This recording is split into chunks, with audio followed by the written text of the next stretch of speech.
Good evening, everyone. Welcome to an after-action report here on Shooting News Network of the argument this morning in the Supreme Court in Garland versus VanDerStock.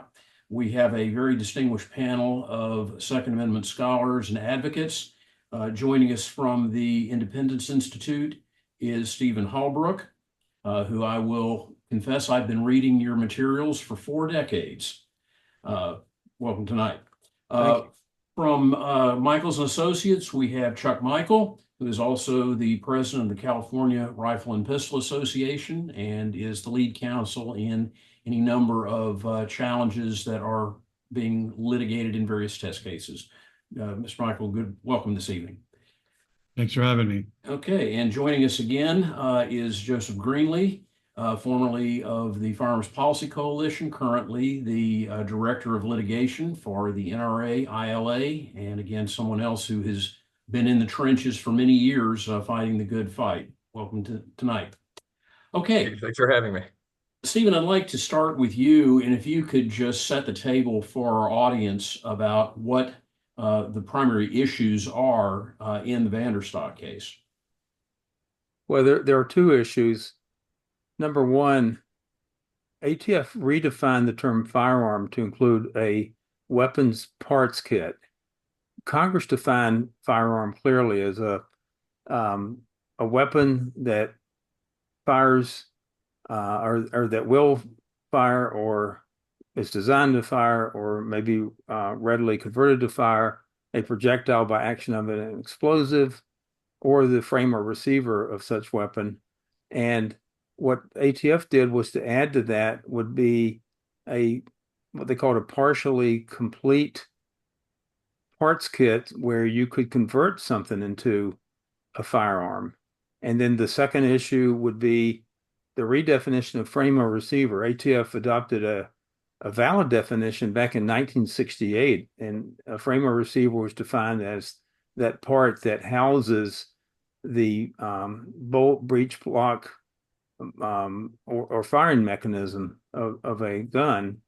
And the redefinition from 2022, after over 50 years, would be an incomplete, partially machined block of metal that one can convert into a frame or receiver. And so the issue really pertains to what extent can ATF extend the definitions that Congress said. Now, Congress didn't define frame or receiver, but there was an ordinary terminology in 1968, and ATF got it right in that case for its definition back then.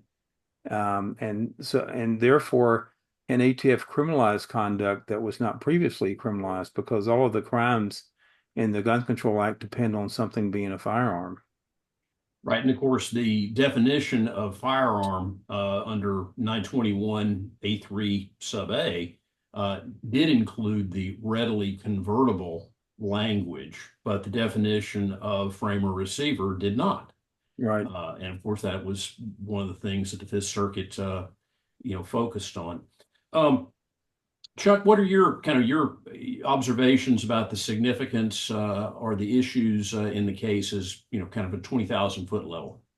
Well, the big observation for me, without getting too much into the weeds of what the Supreme Court was debating this morning, is just how political this is and how biased administrative agencies can be in favor of their own power when it comes to something like this. The California and New York State Attorney Generals and others, if I recall correctly, have all filed lawsuits against the makers of parts kits that were being marketed, unfair or unlawful business practices lawsuits. And just to show how political that was, the co-counsel in the California case was Everytown Law, not just an advocate behind the scenes. Co-counsel named on the complaint as lawyers representing the state of California was Everytown Law. So you've got an agency which, at least in theory, is supposed to be doing justice, not just trying to advance their own policy objective, teaming up with a group, an advocacy group that has, they never met a gun control law they didn't like, and they want to restrict in every possible way gun ownership.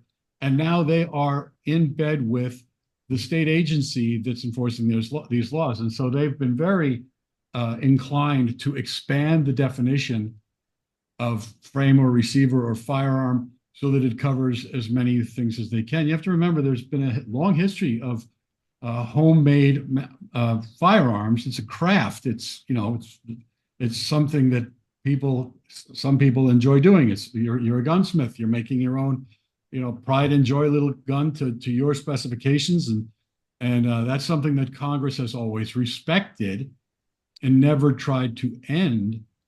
But now ATF is trying to redefine a number of terms, not the least of which is what's readily convertible. How long? It's a matter of how long does it take?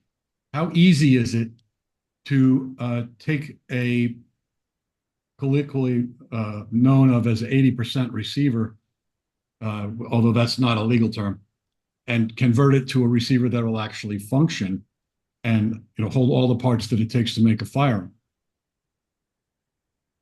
Yeah, I noticed this morning one of the issues that came up was someone questioning the Solicitor General about, under her definition or her use of readily convertible, the point that Judge Oldham made in the Fifth Circuit, which is by your definition, because it's an AR is readily convertible by dropping in a drop-in auto sear or a lightning link or something like that. Could that then be used by ATF as a backdoor way of banning ARs? And of course, she disclaimed any intent to do so, but I kind of rather doubt that we can take very much of that at face value. You can't take her at her word, and there are already courts that are trying to blur the line between semi-automatic ARs and other semi-automatics and fully automatic. They want to say that they're one and the same, and so you can ban them both and should. Exactly. And of course, that's what they're trying to do in Chicago with the litigation against Glock. Anyway, didn't want to cut you out. Joseph, what are your kind of observations on the case writ large?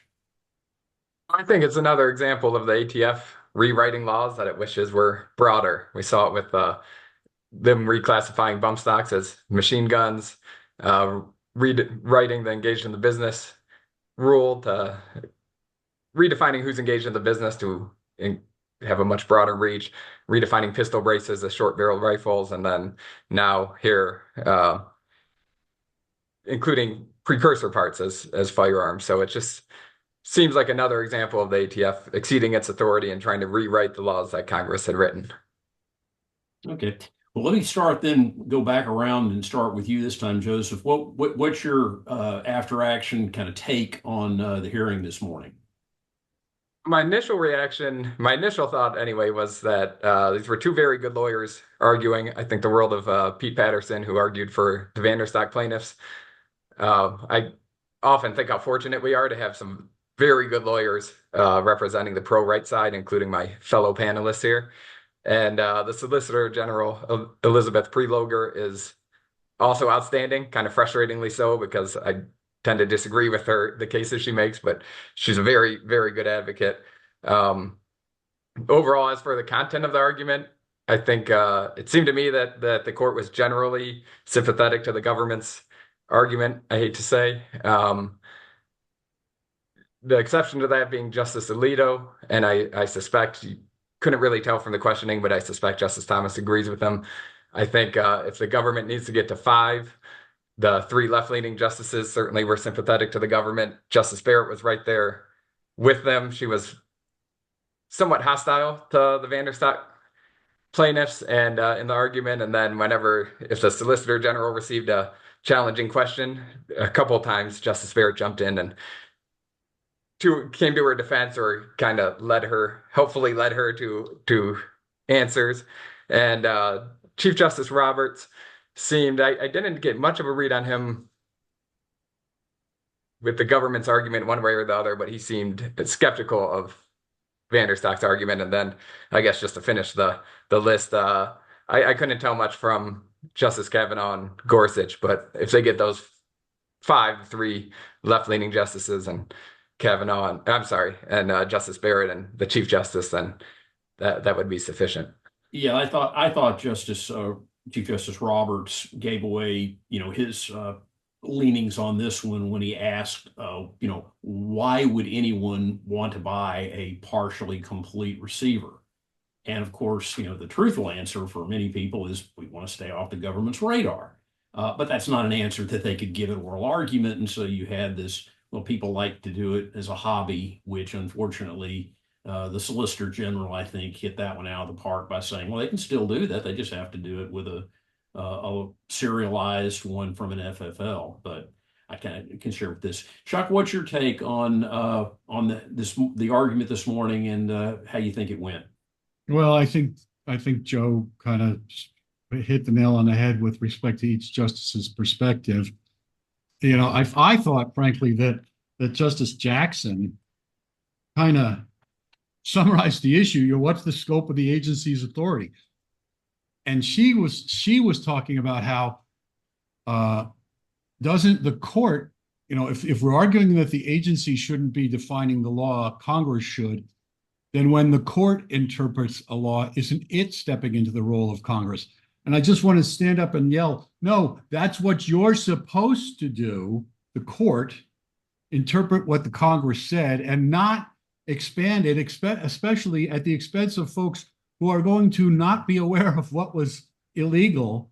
And this is the legacy of most gun control laws, is accidental felons, people who, at the stroke of the government's pen, a gun in their safe that's been there for 20 years becomes an illegal assault weapon.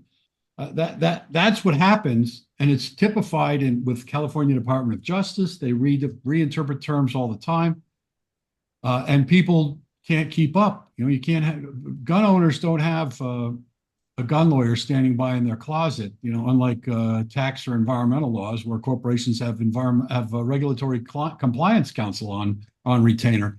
It's just very hard to keep up with all the subtleties of these laws, and that's going to translate into people getting in trouble for something they had no idea was illegal.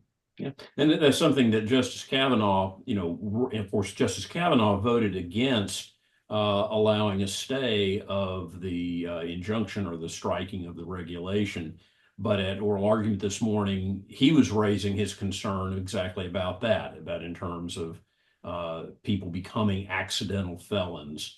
And once again, the Solicitor General assured him we would never do such a thing. But I think none of us have a lot of belief that we could take her at her word on that. I think all three of us on this panel have seen people sucked into that trap. Oh, yeah. Multiple times. Yeah, like I say, I think the Atkins Accelerator people would do this way. All right, Stephen, your comments on this, and one thing I would raise, you wrote an excellent piece over on Volokh Conspiracy discussing the major questions doctrine as one possible way that the court should address this. And of course, I don't think I heard anything this morning that even remotely approached the major questions doctrine. What's your take on the argument? Well, just on that one point, Pete Patterson made the point forcibly that Congress writes these statutes very narrowly and with a purpose, its own purpose, and it doesn't imply that agencies can do whatever they want to do. So he didn't say it quite with the language of the major issues doctrine, but he did make the point. I want to say something specifically about the 6 justices who really matter in this case. We know how the other 3 are going to vote. It's to uphold the regulation. But starting with Justice Thomas, his first question was, okay, if you change the definition, if you expand the definition of firearm, does that apply in section 924? 924 would be crimes. And every one of the provisions of 924 uses the word firearm to specify how you punish unlawful acts that are in 922.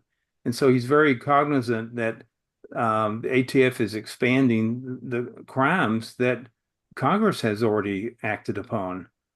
He also was interested in the 80% theory, the industry term that kind of related to how all of this used to be interpreted by ATF before 2022 when it adopted this final rule. Moving to Alito, one of his first questions was, okay, asking that to Prelagar, like, so if I have a pen and I have a pad of paper, do I have a grocery list if I haven't made the grocery list? And of course, I don't have anything yet. And he asked the same thing using the analogy of an omelet. Okay, I have some eggs, I've got some cheese, I've got some other things, but I haven't done anything. I could make it into an omelet, but I haven't. By the same token, if I haven't made something into what Congress defined as a firearm or a frame or receiver, it's not one. And then we moved to Justice Barrett because she made some comments early on. She kind of refuted Alito's analogy by mentioning some sort of food kit that you would get in the grocery where it's got everything packaged in a kit to make some kind of dish. But on the other hand, she was concerned about the argument concerning AR-15s. The government disowns that argument, but it seems to be implied by its readily convertible theory. She also was very interested in the contrasting definitions that are not found in the definition of firearm, like destructive device includes a combination of parts designed and intended to be assembled into one, and then the definition of machine gun. There's several parts and combinations of parts definitions there that are not found in the firearm definition. One of the definitions I think that's even more important than those is silencer, because a single part that's designed and intended to be made only into a silencer or to be fabricated into one is a silencer. And you see the term fabrication. And that's what's going on here with these kits that we're discussing. They're marketed to be fabricated into something, but they're not those things. They're not firearms or frames or receivers until they're fabricated. Also, Barrett was interested in the critical machining theory that Patterson set forth. That was his alternative theory. And she seemed to be suggesting, well, that's kind of your theory that you made up. But then she characterized it as kind of the long-standing way that ATF has interpreted the statute.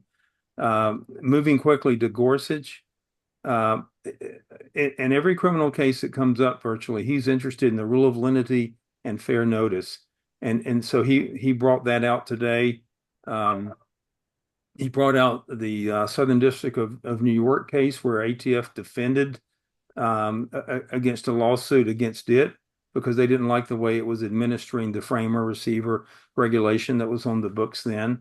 And basically what ATF said in that brief in that case was an unfinished parts kit is not a firearm. Moving to Kavanaugh, I think what he said was favorable. He repeatedly pointed out to Prelagar, you are broadening the criminal investigation, aren't you?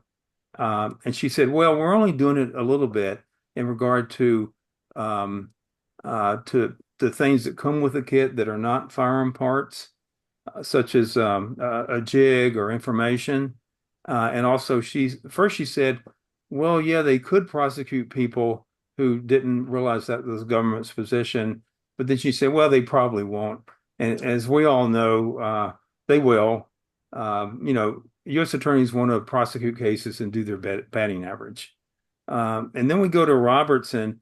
I agree. He only mentioned a couple of points during Patterson's argument. He said nothing about the statutory issues, but he said, well, look, drilling a few holes is not as valuable to somebody as working on a car every weekend, and that it's not too difficult. And I tell you what, Rick Patterson's amicus brief in this case was outstanding. He used to be the head of ATF Firearm Technology Branch, and he pointed out in his brief how difficult it is to make one of the Glock type kits, or even much more difficult, the AR type kit. So I don't know. I don't want to read too much into what the Chief Justice said because he didn't mention anything about the law. And the court has been very careful about statutory terminology and reliance on the text and not going afield from that. And I think they proved that in the bump stop case, that they wouldn't be, stampeded into doing something based on some kind of public policy argument. So I don't know. It could go either way, but I'm not going to be too negative about it. I think, it could be a 5-4 decision either way. Okay. You mentioned one thing in talking about the Justice Alito's it's not an omelet yet. And that actually reminded me of a case that you actually, argued at the Supreme Court involving the Thompson contender. Do you think that decision plays into this in any way? Well, it's the only previous civil case on the NFA up until the bump stock case. Mm-hmm. And it does play into the picture here because the rule of lenity won the day. Any ambiguity in the criminal law, even though it was a civil case, has to be interpreted against the government and in favor of the citizen. And it involved different parts of firearms and definitions. And it involved a carbine kit that could be made into a short barrel rifle, but there was no intent shown to do so. And by the same token here, these kits can be made into firearms, although they wouldn't require registration under the NFA as in the Thompson Center case. I think the case has some relevance here, yes. I agree. It'd be interesting to see if that one comes up. Okay. One question that I've had is that if the case, let's assume that it winds up being 5-4, that Justice Barrett and Chief Justice Roberts go with the three judge justice block, and the case is remanded to the Fifth Circuit and back to the district court. This case was decided below as a facial challenge and, of course, just on the statute. So no Buren issue was raised, and I don't know if there was an as-applied challenge made by the individual litigants. And Stephen, you're shaking your head. No, there was not. It was not an as-applied. Okay. Yes. Do you know, was there a Buren, did they add a Buren claim, knowing that the court would only reach it if they turned them down on the statute? Buren was mentioned as in terms of constitutional avoidance.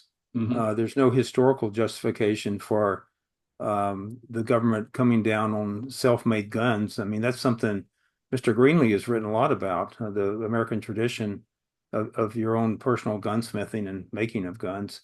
And that was mentioned in a couple of the briefs. I think the state of West Virginia, and I think it had 26 other states that joined in that brief, which is a very good brief. And, it was mentioned, I know Paul Clement mentioned it in his brief, the Second Amendment issue.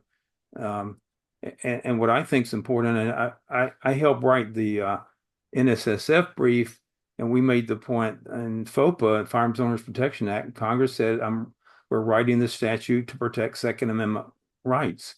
And so that says a world about the lack of regulatory authority on the behalf of ATF. Okay. All right.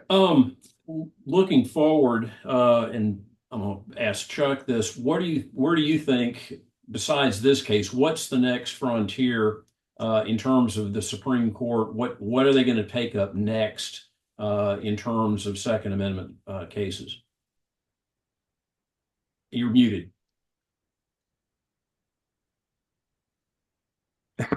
There you go.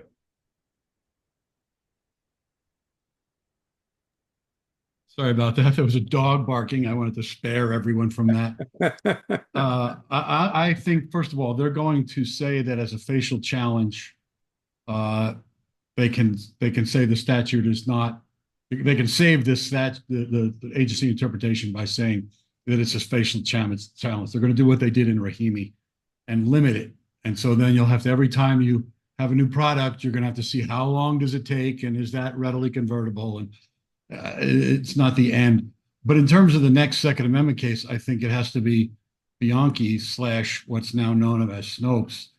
That was a case that was furthest along. I had an en banc decision. Shortly behind that is Duncan, the magazine ban case in California. But unlike many cases that go to the Supreme Court, the Bianchi/Snopes case has actually got a lot of amicus support at the early cert petition stage as opposed to the merits stage. So that's definitely going to be raise its profile and get it on all the judges' radar. And that's something that I think we're all very hopeful the court will take and set the record straight, not just on semi-autos and banning semi-autos, but also on the Bruin methodology that is being so distorted by so many lower courts that it's really they're trying to do the same thing to Bruin that they did to Heller, which is make it toothless.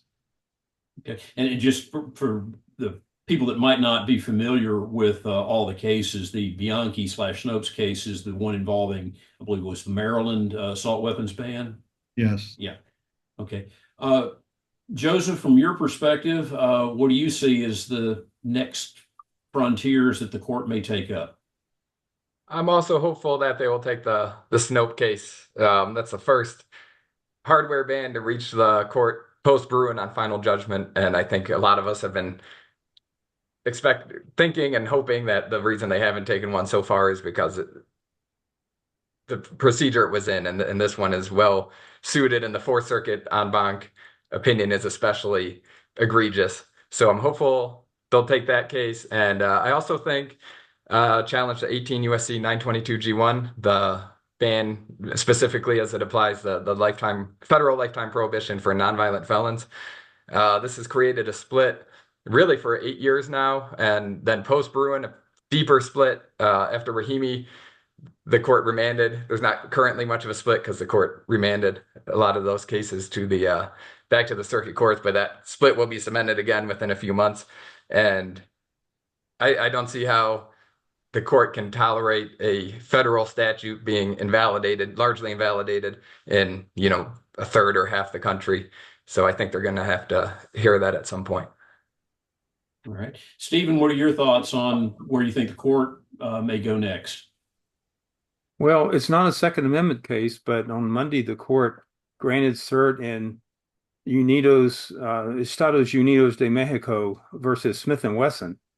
And, Mexico is trying to sue the American gun industry for crime that it can't control in its own country. It's aided and abetted by some of the same gun control groups that, we're very familiar with here. One of the issues, of course, the main issue, the Protection of Lawful Commerce in Arms Act. And when Congress passed that, they made findings that they were trying to protect the Second Amendment rights of the citizens. So there's a place for some Second Amendment dialogue in that case, certainly. And of course, they said that crimes committed by third parties are not the proximate cause of the lawful making and sale of firearms. So I think that's very important. I agree with my colleagues. 922 G1, the as applied felon in possession challenges. I think the court's going to have to resolve the circuit split. I'm hopeful about the Bianchi case, but there's no circuit conflict. There never will be, because the so-called assault weapon bans are only passed in states, a minority of states.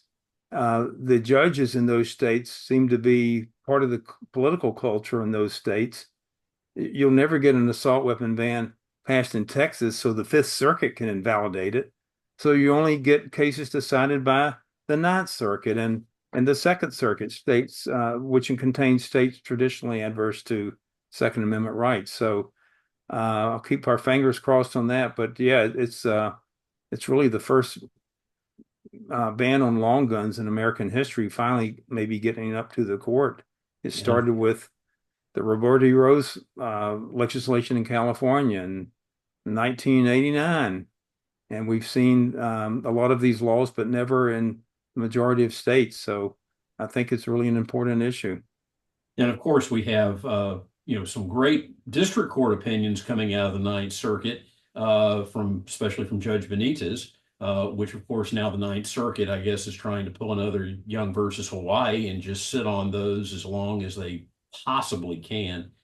Chuck, any worm sign on kind of what might be brewing with the Ninth Circuit just, really playing games with the Well, I mean, appeals and sitting on them. there's practically fistfights breaking out in the Ninth Circuit court between some of the Trump appointees and some of the entrenched progressive / biased judges who they don't want to strike down any gun control law, and they'll work very hard to bend over backwards intellectually to distinguish Bruin somehow. How that's going to play out, I mean, on the Duncan case, the ban on magazines that hold over 10 rounds, the first time around, we lost 7-5. So, six by 2 votes. And if we can change 2 minds, we could win en banc there. And if some of those justices who voted against us last time will apply Bruin faithfully, that might be a sea change. And there's a lot of cases bottlenecked up behind that Duncan ruling, that Duncan en banc panel in the Ninth Circuit. So How long I think you're right. How long has that been pending since oral argument? Almost a year. Yeah, see, to me, that's back when I clerked for a federal appellate judge many moons ago. Anytime anything got more than 6 months out from oral argument, you started getting nasty grams from the chief. But in this case, especially given the Ninth Circuit's, history on, how many years did they sit on Young? And I would like to believe that if there were a mandamus petition or something to force them to move it, the Supreme Court might do something. But after, seeing with Justice Barrett particularly, doesn't seem to have the willingness to crack down on it. So we'll see. The Supreme Court does not seem to be too favorable for the shadow docket or cases that aren't all the way decided. Yeah, very true. Okay, well, wrapping up, going to go around one more time and, just simply say predictions on the vote on this one, including can't make one. So, Steven, what are your predictions? I predict the case will be decided by June of next year. Yeah. Well said, Chuck. I actually had a discussion with somebody this morning whether or not this is high stakes enough for them to wait until June.